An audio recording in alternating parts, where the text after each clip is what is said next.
Hallelujah. आइए आज के वचन में चले, पवित्र शास्त्र बाइबल से आज का संदेश सुने। आज का संदेश है आपके प्रतिफल का दिन। वैसा निकालिए रूत की पुस्तक अध्याय 2 वचन 12। Ruth chapter 2 verse 12। यहोवा तेरे कार्य का फल दे और इस्राएल का परमेश्वर यहोवा जिसके पंखों तले तू शरण लेने आई है तुझे पूरा बदला दे। हालेलुया। परमेश्वर प्रतिफल देने वाले परमेश्वर है। बाइबल में प्रतिफल या इनाम देने के बारे में सैकड़ों वचन शामिल हैं। आपको बताऊं, जो विश्वासी परमेश्वर को प्रसन्न करते हैं परमेश्वर उन्हें प्रतिफल देते हैं। कुछ प्रतिफल आपको यहां इस धरती पर मिलेंगे और कुछ प्रतिफल आपको वहां स्वर्ग में मिलेंगे। आपको बताऊं, जो प्रतिफल आप यहां इस धरती पर अपने विश्वास और अपने कामों से प्राप्त करते हैं उस पर आपका स्वर्गीय प्रतिफल उतना बड़ा आपका स्वर्गीय प्रतिफल होगा। या यूं कह लीजिए, आपका स्वर्गीय प्रतिफल इस धरती पर अर्जित किए आपके प्रतिफल पर कहीं ना कहीं निर्भर करता है। तो कौन सी बातें आपको प्रतिफल के योग्य बनाती है, यही बताकर आज मैं आपको उत्साहित करने जा रहा हूं। लेकिन उससे पहले मैं चाहता हूं कि ऑनलाइन जितने लोग स्पिरिचुअल पैशन असेंबली यानी आत्मिक उत्साह की सभा से जुड़े हैं, हम जोरदार तालियों से उनका स्वागत करें।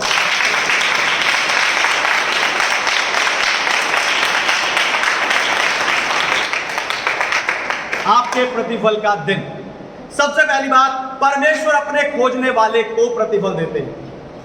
परमेश्वर अपने खोजने वाले को प्रतिफल देते हैं। पढ़िए इब्रानियों की पत्री अध्याय 11 वचन 6। Hebrews chapter 11 verse 6।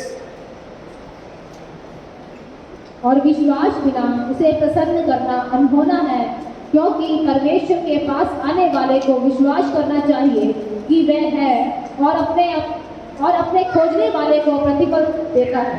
अपने खोजने वाले को प्रतिफल देता है। परमेश्वर उसे लगन से खोजने वाले को प्रतिफल देता है।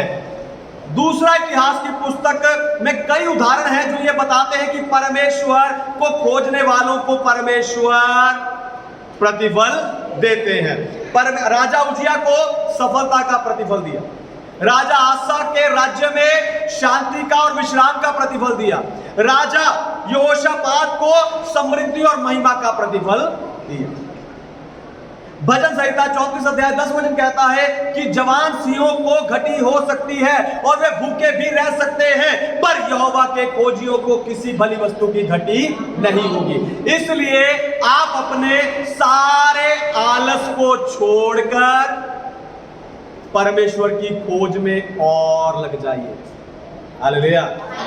जिस दिन आप, ध्यान से सुनिए, जिस दिन आप परमेश्वर की खोज में अपने जीवन को विश्वास, वचन, प्रार्थना में डुबा देंगे, वो दिन आपके प्रतिफल का दिन होगा।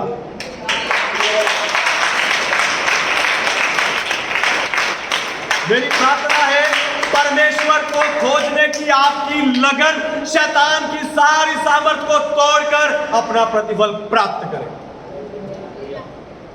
दूसरी बात, परमेश्वर उसके प्रेम को प्रदर्शित करने वाले को प्रतिफल देते हैं। परमेश्वर उसके प्रेम को प्रदर्शित करने वाले को प्रतिफल देते हैं। पढ़िए मत्ती रचित सुसमाचार अध्याय 5 वचन 46 और 47। Gospel of Matthew chapter 5 verse 46 and 47।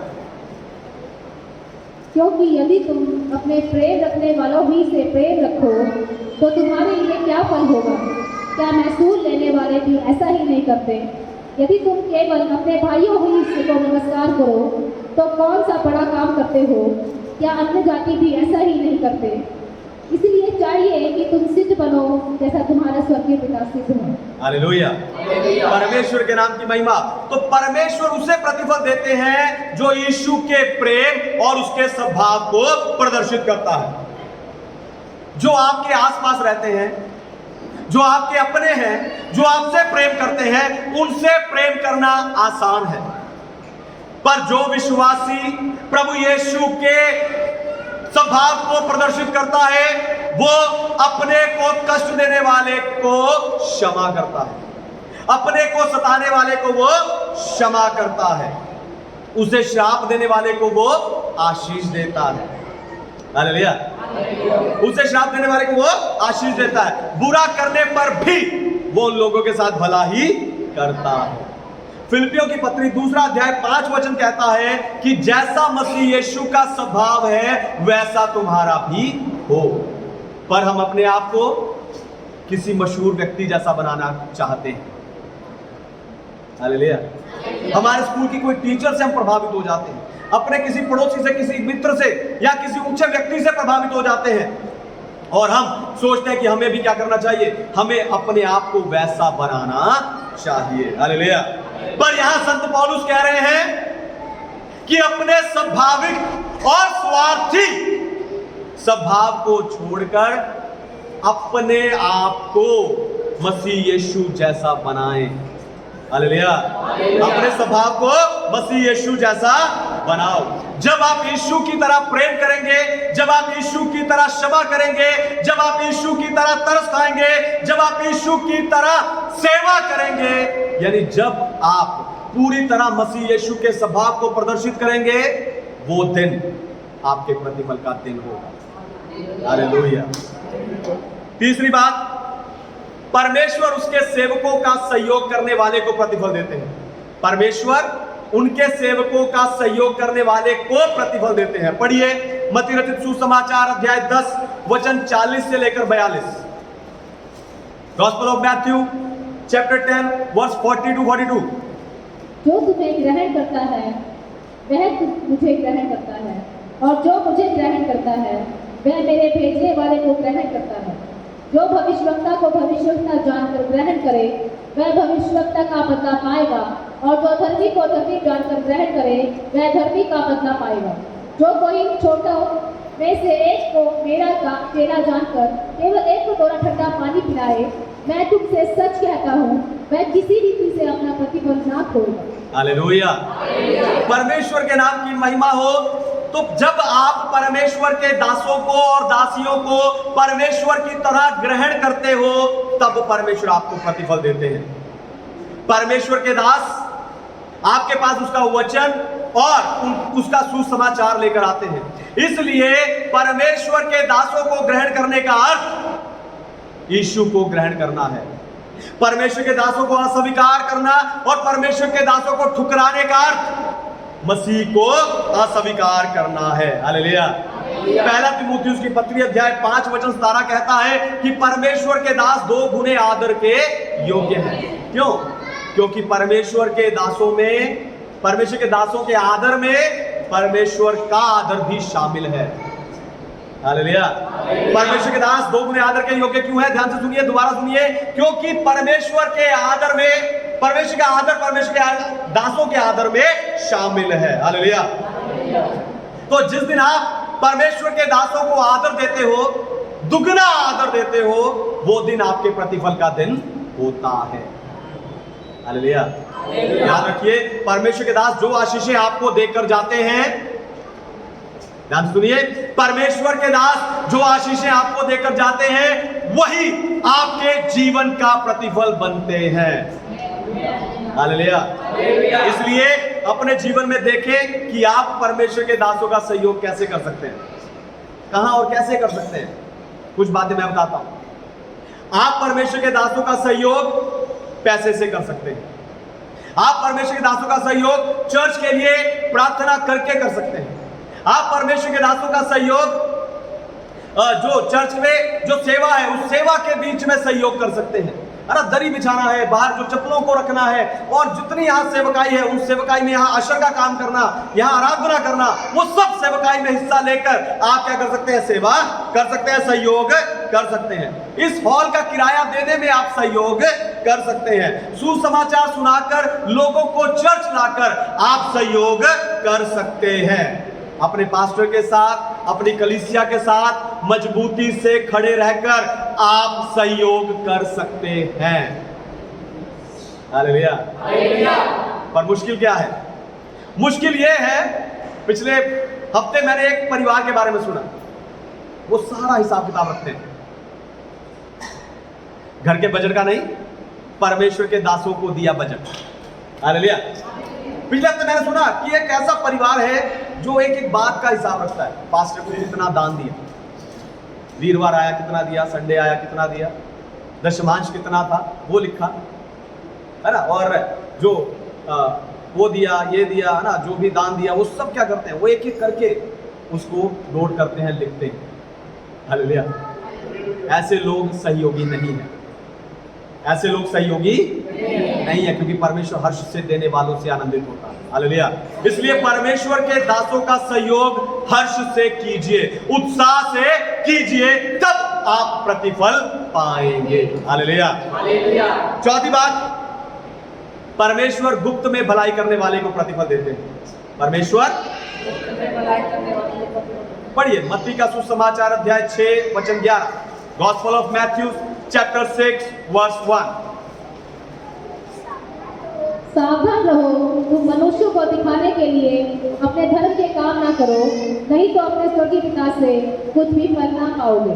Hallelujah. तो जब आप वचन 1 से लेकर 7 आयतों को पढ़ेंगे, आपको मालूम चलेगा कि जो लोग अपनी प्रार्थनाओं का या अपनी आत्मिकता का दिखावा करते हैं, उन्हें परमेश्वर प्रतिफल नहीं देते। जो लोग अपनी प्रार्थनाओं का, अपनी आत्मिकता का दिखावा करते हैं, परमेश्वर उन्हें प्रतिफल नहीं देते। पर आज YouTube, Facebook और सारे जितने सोशल मीडिया प्लेटफॉर्म्स हैं, उनके द्वारा क्या होता है, हर एक बात का दिखावा किया जाता है। हालेलुया। आपको बताऊं, आप परमेश्वर के लिए जो कुछ करते हैं, ध्यान से सुनिए, आप परमेश्वर के लिए जो कुछ करते हैं, उसके पीछे परमेश्वर आपके विचार और आपके मकसद को देखते हैं। उस काम को बाद में देखते हैं जो आप कर रहे हैं, लेकिन उससे पहले उस काम को करने के पीछे आपके क्या विचार हैं, क्या भावनाएं हैं, क्या मकसद है, उससे परमेश्वर देखते हैं। क्यों? क्योंकि कभी कभी अच्छा काम भी गलत मकसद के साथ किया जाता है। कभी कभी अच्छा काम भी गलत मकसद के साथ किया जाता है। कैसे? आप रोज गाड़ी में अपने दफ्तर जाते हैं और रास्ते में सिग्नल पर जब भी आप रुकते हैं, वहां एक भिखारी है, आप उसे हर बार 10 रुपए दे देते हैं। लेकिन एक दिन ऑफिस जाते समय आपके साथ आपका बॉस आपकी गाड़ी में जा रहा है, या कोई आपके ऑफिस का सीनियर आपके साथ जा रहा है, नहीं तो कोई लड़की जा रही है, नहीं तो कोई लड़का जा रहा है, अरे नहीं तो कोई ऐसा व्यक्ति जा रहा है जिसे आप इंप्रेस यानी प्रभावित करना चाहते हैं। उस दिन आप गाड़ी चला रहे हैं, उसी सिग्नल पर रुकते हैं और वो भिखारी दौड़ा आता है, बाबूजी आके 10 रुपए देंगे। लेकिन उस दिन आप गाड़ी का शीशा नीचा करते हैं और 10 की जगह 100 रुपए का नोट निकालकर उसे दे देते हैं। भिखारी भी हैरान हो जाता है, पहले तो बाबूजी 10 रुपए ही देते थे। यानी आपने क्या किया है, अच्छा काम भी किसी को इंप्रेस करने के लिए गलत मकसद से किया है। बाइबल कहती है जब आप एक हाथ से दें तो आपके दूसरे हाथ को भी पता नहीं चलना चाहिए। पता है क्यों? क्योंकि आपके एक हाथ ने क्या दिया है, उसे याद रखने वाला खुद परमेश्वर है। वो देख रहा है, वही आपको प्रतिफल देगा।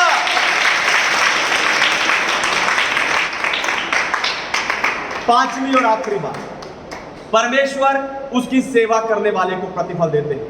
परमेश्वर उसकी सेवा करने वाले को प्रतिफल देते हैं। निकालिए कुलुसियों की पत्री अध्याय 3 वचन 23 और 24। कोलोसियंस चैप्टर 3 वर्स 23 एंड 24।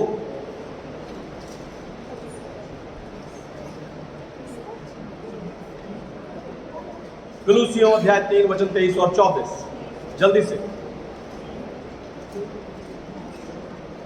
जो कुछ तुम करते हो तन मन से करो, यह समझकर कि मनुष्यों के लिए नहीं परंतु प्रभु के लिए करते हो, क्योंकि तुम जानते हो कि तुम्हें इसके बदले प्रभु से मिरास मिलेगी। तुम प्रभु मसीह की सेवा करते हो। हालेलुया। यहां मिरास का अर्थ प्रतिफल है। परमेश्वर ने जब मनुष्य की रचना की तो परमेश्वर ने उसे रचकर काम दिया, सेवा दी कि वो अदन की वाटिका में रहकर अदन की वाटिका की देखरेख करे, वहां पर काम करे। जब प्रभु यीशु मसीह ने अपने बलिदान और अपने जी उठने के द्वारा मुझे और आपको नई सृष्टि बना दिया, तो प्रभु ने मुझे और आपको भी एक काम, एक सेवा दी है कि जाओ सुसमाचार सुनाओ और जातियों को चेला बनाओ। हाँ पास्टर जी, जितना हो सकता है मैं सुसमाचार सुनाता हूं, पर चरवाहे तो आप हैं, सेवा तो आपको करनी है। ध्यान से सुनिए, जिन लोगों को आप प्रभु में लेकर आते हैं, ध्यान से सुनिए, दोबारा सुनिए, जिन लोगों को आप प्रभु में लेकर आते हैं, उन्हें सिखाने की, उनके लिए प्रार्थना करने की, उन्हें प्रभु में मजबूत करने की और एक दूसरे से प्यार करने की आपकी भी जिम्मेवारी है। हालेलुया। जिन्हें आप प्रभु में लाए हैं, कितनों को हम लाते हैं, वो चले जाते हैं, हम उनके लिए प्रार्थना करना छोड़ देते हैं। जिन्हें आप प्रभु में लाते हैं, उन्हें सिखाने की, प्रभु में मजबूत करने की, उनके लिए प्रार्थना करने की और उनसे प्यार करने की आपकी भी जिम्मेवारी है। 2 रविवार पहले विश्वास कैसे काम करता है, उस वचन को बताते समय मैंने आपको बताया था कि मेरी सेवा को देखकर परमेश्वर ने मुझे प्रतिफल दिया है। मेरी सेवा को देखकर परमेश्वर ने मुझे प्रतिफल दिया है। जब आप भी अपनी जिम्मेवारी समझकर, ध्यान से सुनिए, जब आप भी अपनी जिम्मेवारी समझकर सेवा करेंगे, आपका हर दिन प्रतिफल का दिन होगा। हर दिन प्रतिफल का दिन होगा। आप एक दिन भी खाली नहीं लौटेंगे, आप एक दिन भी निराश नहीं लौटेंगे, आप एक दिन भी बोझ के साथ नहीं लौटेंगे, प्रतिफल के साथ लौटेंगे। हालेलुया, प्रतिफल के साथ लौटेंगे। आइए अपनी